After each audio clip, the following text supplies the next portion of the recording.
Welcome back to Chapter 2 of our series, Start and Plan Your First Project, where today's episode is all about stakeholder mapping. Identify and engage early. In this episode, we'll dive into who exactly counts as a stakeholder and why identifying them early on can make all the difference in your project's success. So, let's get started. Projects rarely die from bad code or weak ideas. They die because the wrong person says no at the last minute. You're in a meeting, slides polished, deadline close. One quiet executive frowns, and months of work stall.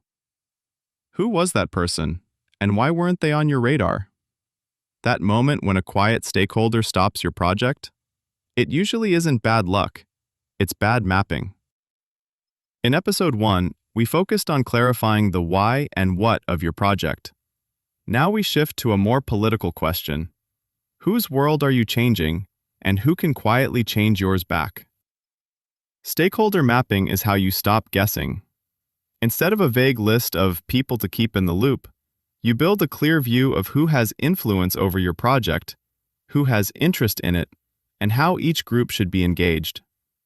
Using tools like the Influence Interest Grid, you move from treating everyone the same to designing different conversations for different players: supporters, skeptics, sponsors, blockers.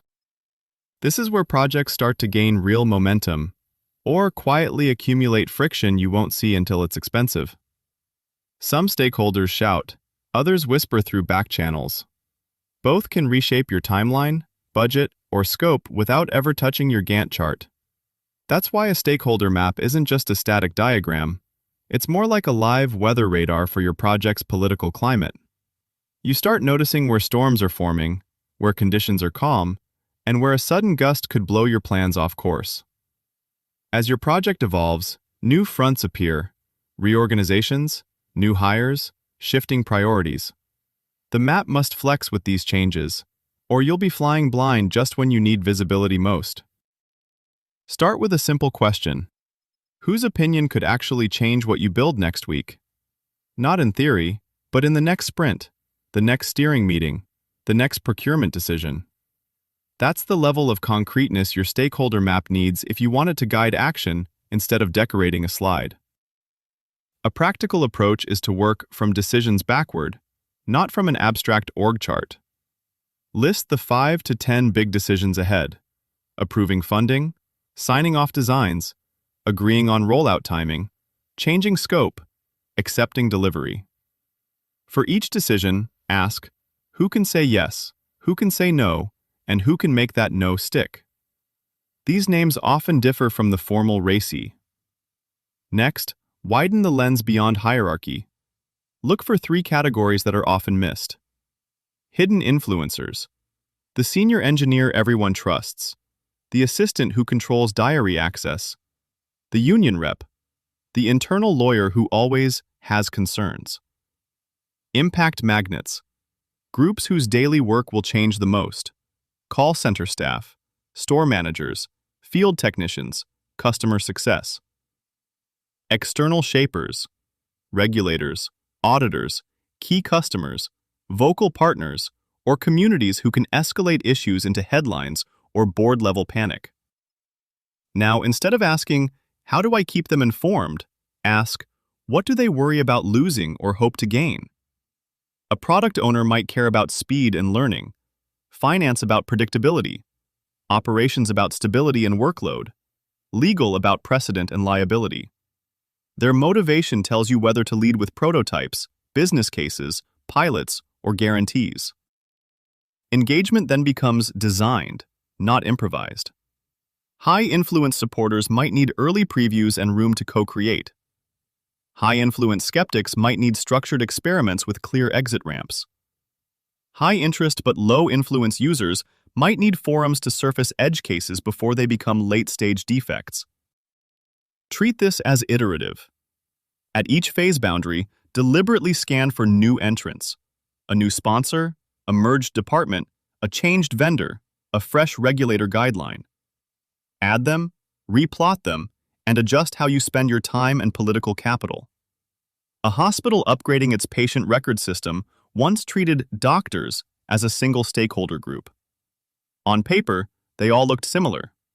In reality, emergency physicians cared about speed under pressure, surgeons worried about operating theater scheduling, and GPs focused on continuity across years.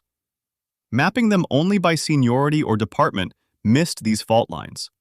Issues surfaced late, under stress, when changing course was painful and political. In your own projects, go beyond job titles and departments. Look for micro-communities, the early morning shift, the franchise owners in rural areas, the senior salespeople who still prefer spreadsheets. Ask, who swaps tips in private Slack channels or vents in side chats after town halls? Those informal clusters often move faster than any formal governance group. Think of yourself as a curator planning an exhibition. You don't just invite the public. You anticipate critics, regular members, first-time visitors, sponsors.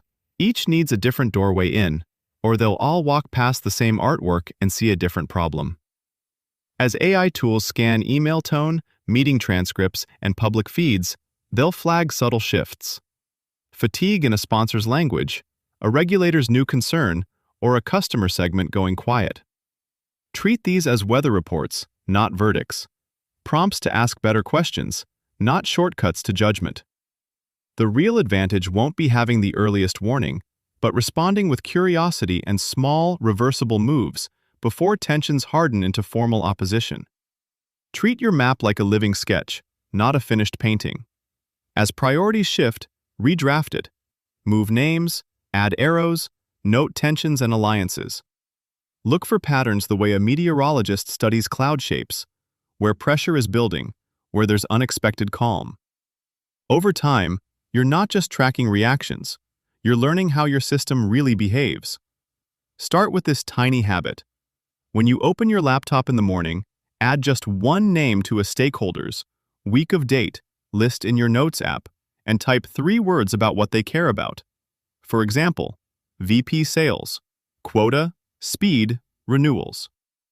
Then, before your first meeting starts, star one of those people as high influence and jot a single question you could ask them this week, like, what would make this a win for your team?